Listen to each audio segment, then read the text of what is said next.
1488, where he planted a wooden cross on a small island now called St. Croix or Santa Cruz. He gave the bay the meaning Bay of the Rock, which was changed in Portugal to Baía de Lagoa, or Bay of the Lagoon, and which eventually became Algoa Bay. So Joshua Slocum talks about Algoa Bay in his book, Sailing Alone Around the World. And I quote, "The early Portuguese navigators, endowed with patience, were more than 69 years struggling to round this cape, that's the Cape of Storms, before they got as far as Algoa Bay. And there in Algoa Bay, the crew mutinied. They landed on a small island now called Santa Cruz, where they devotedly set up a cross and swore they would cut the captain's throat if he attempted to sail any further." So the cross and the knife. Beyond this, they thought was the edge of the world, which they too believed was flat. And fearing that their ship would sail over the brink of it, they compelled Captain Dias, their commander, to retrace his course, all being only too glad to get home. Earlier this week, I came across a baby seal on a deserted stretch of beach in Cape Recife, which is part of Algoa Bay. And this little seal was basking in the early morning sun, twisting its little furry head from side to side, discovering a new scent. You know, perhaps I was the first human being it had ever seen. Unlike Dias and his sailors, its beautiful little liquid brown eyes were unafraid. It knew the world was not flat, no swimming over the edge. It was simply enjoying being alive and happy to rest for a little while. We all have a beginning, friends, don't we? Our starting point in life, our first breath, which indicated we were alive. Moms and dads remember it well. We don't remember it so well. There were nurses around that helped us as we cried our way into this world. We breathed life. Genesis 1 explains the first beginning, the primal beginning of life on earth. Genesis 1, in the beginning, God created the heavens and the earth. Now the earth was formless and empty, and there was darkness was over the surface of the deep. And the Spirit of the God was hovering over the waters, without form, empty, dark were the heavens and the earth, before God spoke. Before the voice of God spoke. In verse 3, and God said, "Let there be light," and there was light. God saw that the light was good, and He separated light from darkness. God called the light day, and the darkness He called night, and there was evening, and there was morning, the first day. When God speaks, life happens. Glorious, wonderful light. When God speaks, the light increases and darkness recedes. The light that the stars of Captain Dias and his men used to navigate in the 15th century was spoken into existence by a powerful, loving God. The morning sun on the little Cape fur seal, which I saw earlier this week, enjoying in the 21st century, was spoken into existence, a new day, by a holy, loving God.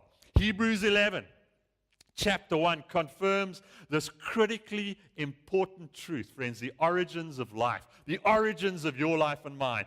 Now, faith is confidence in what we hope for, and assurance about what we do not see.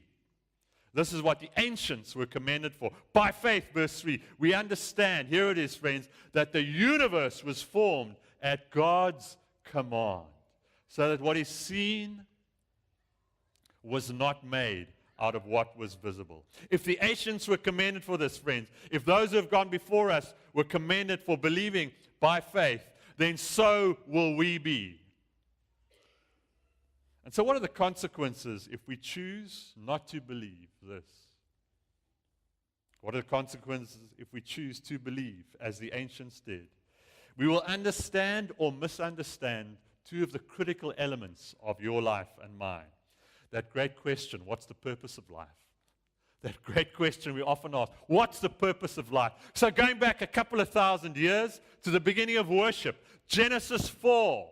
Now Abel, you remember him? Now Abel kept flocks, and Cain worked the soil.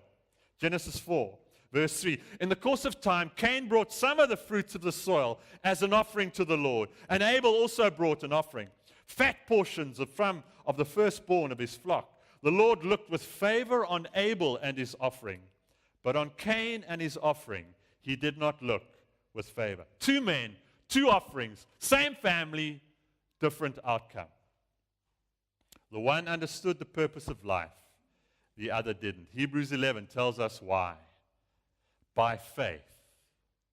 By faith, Abel brought God a better offering than Cain did. By faith, he was commended as righteous when God spoke well of his offering. And by faith, Abel still speaks even though he is dead.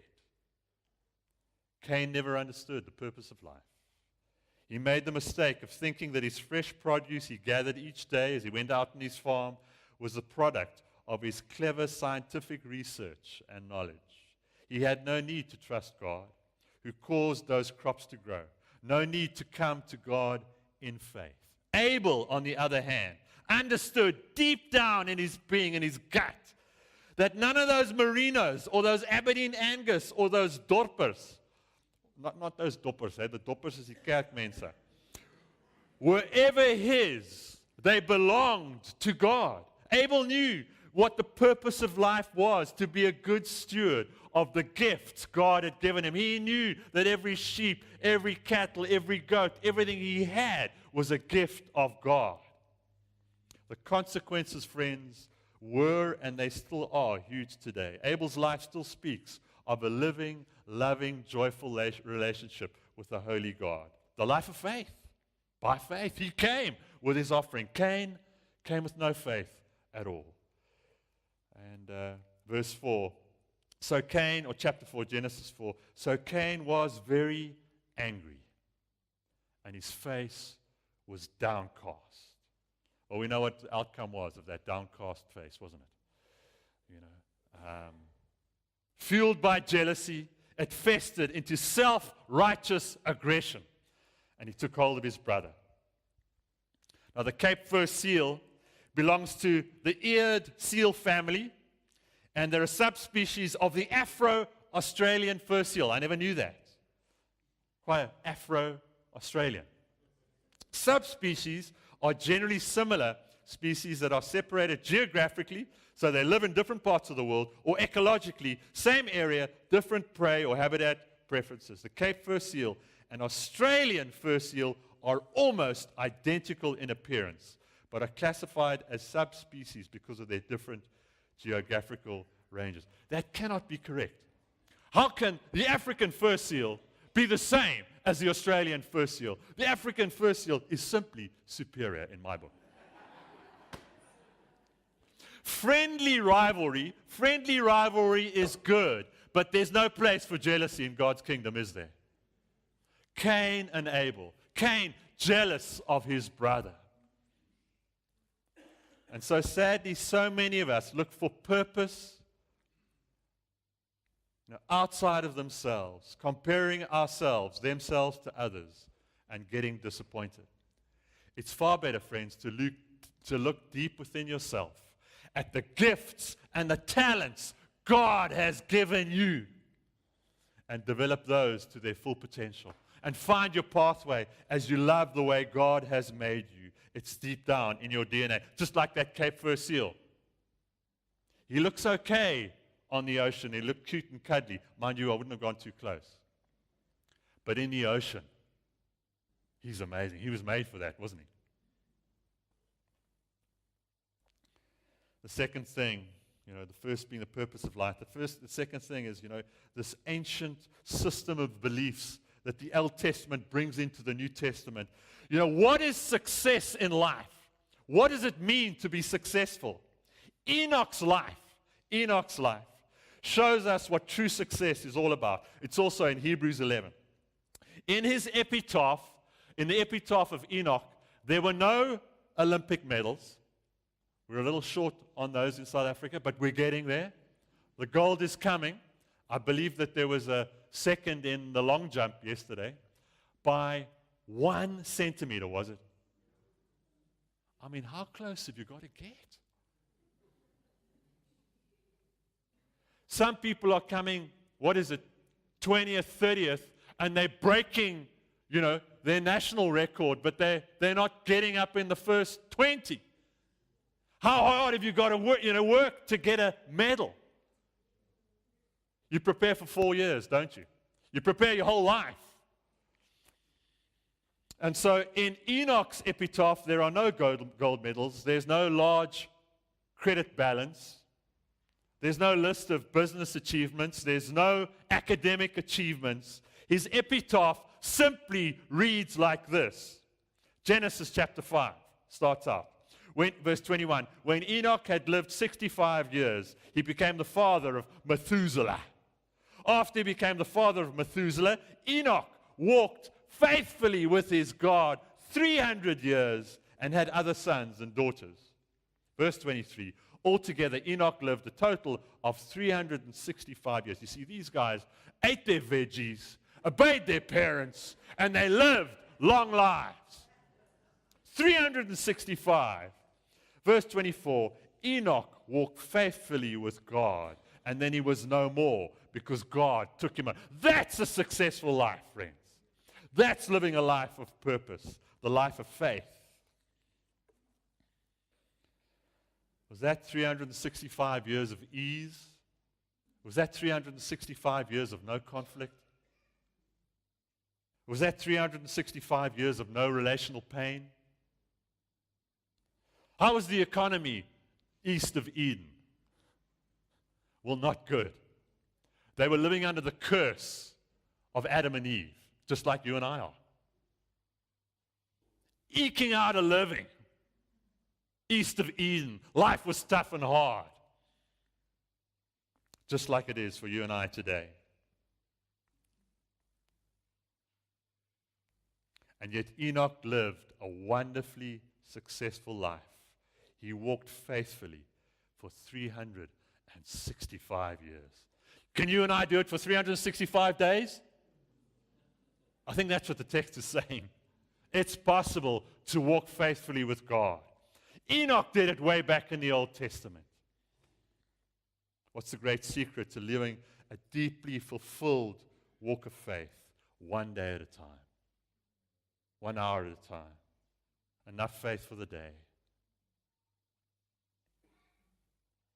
In South Africa, the Cape fur seal is the only seal species that breeds here. However, other species such as the elephant seal, the subantarctic fur seal, the leopard seal occasionally occur on our coastline. The bulls of the Cape fur seal get up to 2.5 meters long. They weigh to 200 to 350 kilograms. The cows are much smaller, 1.2 to 1.6 meters long, about 40 to 80 kilograms. Males have a large chest and a thick mane, and the smaller females have silvery gray fur. Newborn pups, like the one I saw, are velvet black. You feel like you want to touch them. But after their first molt at 3 to 5 months of age, they change to an olive gray color. After a year, their coat turns silver gray. Cape fur seals can live up to how many years?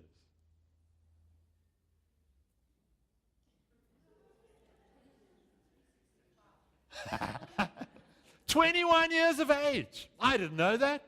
21 years of age. Isn't that just glorious? 21 years of age. Did you know that, friends? I didn't. Altogether, Enoch lived a total of 365 years. Enoch walked faithfully with God. Then he was no more because God took him away. That's the life of faith. Going on to be with Jesus. Matthew 5, verse 25. Matthew 5. Therefore, Jesus is speaking. Maybe speaking to you and I today. Do not worry about your life, what you will eat or drink, or about your body, what you will wear. This text will put Woolworths out of business. Is not life more than food, and the body more than clothes? Look at the birds of the air. They do not sow or reap or store away in barns, and yet your heavenly Father feeds them. Are you not much more valuable than they? Can any one of you, by worrying, add a single hour to your life? The life of faith, the glorious life of faith, one day at a time. That baby seal did not look worried to me. Mom wasn't around, Dad wasn't around in sight, but he was made by God. I think he was a male, looked like a male. Living in that moment, basking in the sunlight of God's glory. Matthew goes on, so don't worry saying, what shall we eat, or what shall we drink, or what shall we wear? For the pagans run after these things, and your heavenly Father knows that you need them. But here it is, friends. Matthew 5:33. But seek first his kingdom and his righteousness, and all these things will be given to you as well. Therefore, is Jesus speaking to you and I today? Do not worry about tomorrow, for tomorrow will worry about itself. Each day has enough trouble of its own. It's true. Soon that baby seal will be out there swimming in Algoa Bay, foraging for food among the dangers of fishing nets and having to look carefully among the predators like great white sharks. Hey? They're like debt collectors. Some days the westerly wind's going to howl across the bay. It's going to stir up a storm. The easterlies are going to bring those freezing cold waters, those stinging blue bottles into the bay. Don't you love them? Learning to live a life of faith in a stormy world. You see the consequences if you don't believe that when God speaks, life happens. If you don't believe that life happens when God speaks, who's going to speak to the storm of your life? Because when I call on his name in the middle of the storm, it's not me that can still the storm, but him in Jesus' name. And he speaks peace, doesn't he? Be still.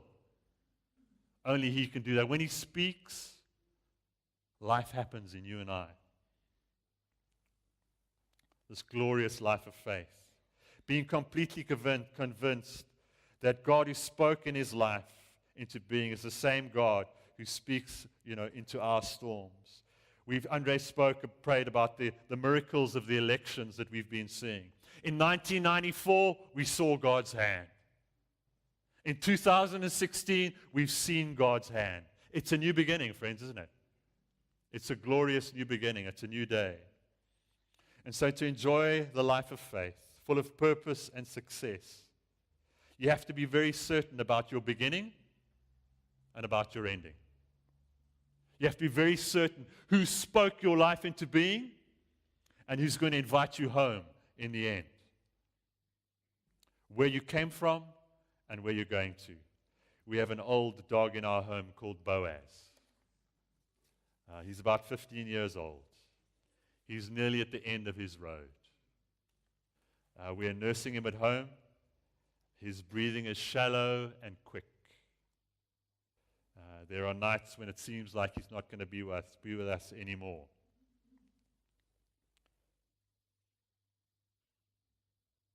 We're singing him Jesus songs. We're telling him what a brave dog he's been, protecting our lives. He's just small, like a little.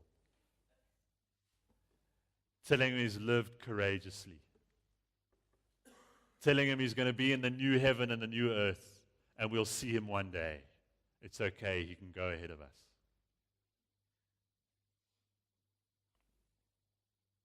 Luke 12, verse 16. And he, Jesus, told them this parable. The ground of a certain rich man yielded an abundant harvest. He thought to himself, what shall I do? I have no place to store my crops. Then he said, this is what I'll do. I'll tear down my barns and build bigger ones. And there I will store my surplus grain. And I'll say to myself, you have plenty of grain laid up for many years. It's like those modern day investment portfolios that are supposed to be set for the future. And so this man said to himself, I'll take life easy, I'll eat, I'll drink, and I'll be merry. Verse 20, but God said to him, you fool, this very night your life will be demanded of you. Then who will then who will get what you have prepared for yourself? This is how it will be with whoever stores up things for themselves but is not rich towards God. By faith, Abel brought God a better offering than Cain. We're back in Hebrews. By faith, he was commended as righteous when God spoke well of his offering. And by faith, Abel still speaks today, even though he's dead. By faith, Enoch was taken from this life so that he did not experience death. He could not be found because God had taken him away. For before he was taken, he was commended as one who pleased God. And here it is, friends. And without faith, it is impossible to please God. Without faith, who will speak to your storm? Who will speak when your prayers are not answered the way you think they should be answered? Without faith, it is impossible to please God. And because anyone who comes to him must believe that he exists and that he rewards those who earnestly seek him. Captain Dias, Bartholomew, all those years ago, 1500s, and his sailors, they planted a wooden cross in their devotion to a God whom they believed in, and yet they yielded to the fear of the sense of a future that they were going to sail off the end of the earth. It's an understandable kind of mistake to make. But on the other side, the cross gives us assurance about our future. The cross tells us where we come from and where we're going. And we'll close with Revelation 22, 12 to 14. Jesus said, "Behold, I am coming soon. My reward is with me, and I will give to everyone according to what he or she has done. I am the Alpha and the Omega, the first and the last, the beginning and the end. Blessed are those who wash their robes, that they may have the right to the tree of life and may go through the gates into the city." Friends, from time to time, we have to ask ourselves, if Jesus came and took you home today, would you be ready?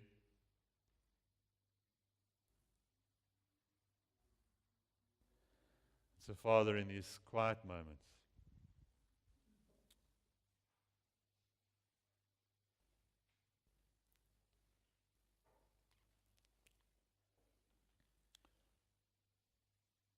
as you speak to us through your Spirit with so much love, so much power, so much peace.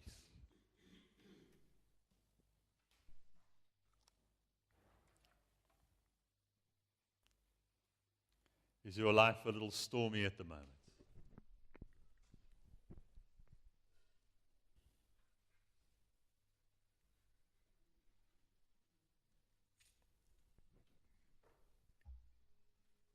Are you sure of your beginning in Jesus?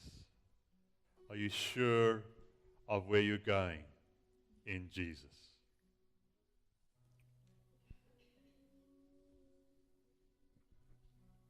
Is Jesus wanting to make a course correction in your life today? Is he wanting to guide you and lead you in the life of faith?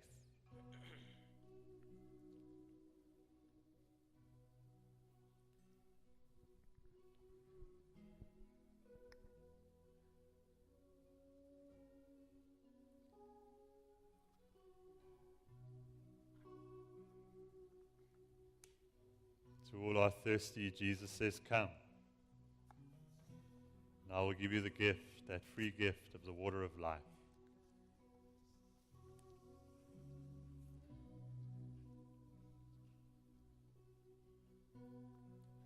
Is he readdressing those gifts and talents and abilities he's given you? Is it time to give him the honor and the glory and the wonder?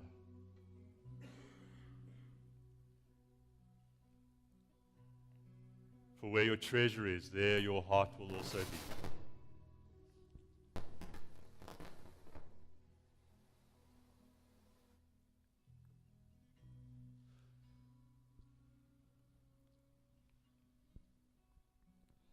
Blessed are those who wash their robes, that they may have the right to the tree of life, and may go through the gates into the city.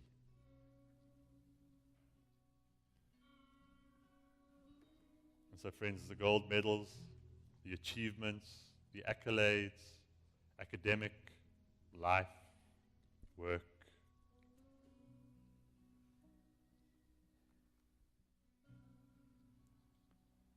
the only thing that gets us in is a robe of righteousness. The free gift that Jesus gives, because His is covered in His blood. And so He dies that we may have a clean robe. His own blood washes His one and gives us a clean one. And so in the quiet of our hearts, we respond to His great love, knowing that He's got our past covered and the future in God and Jesus is looking good.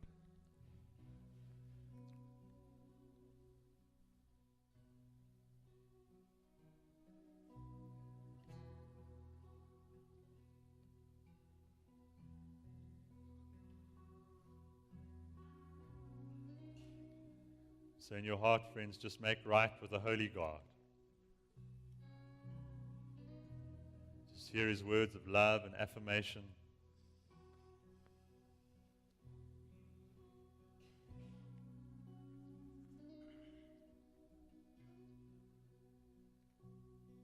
Just drawing you close to Himself.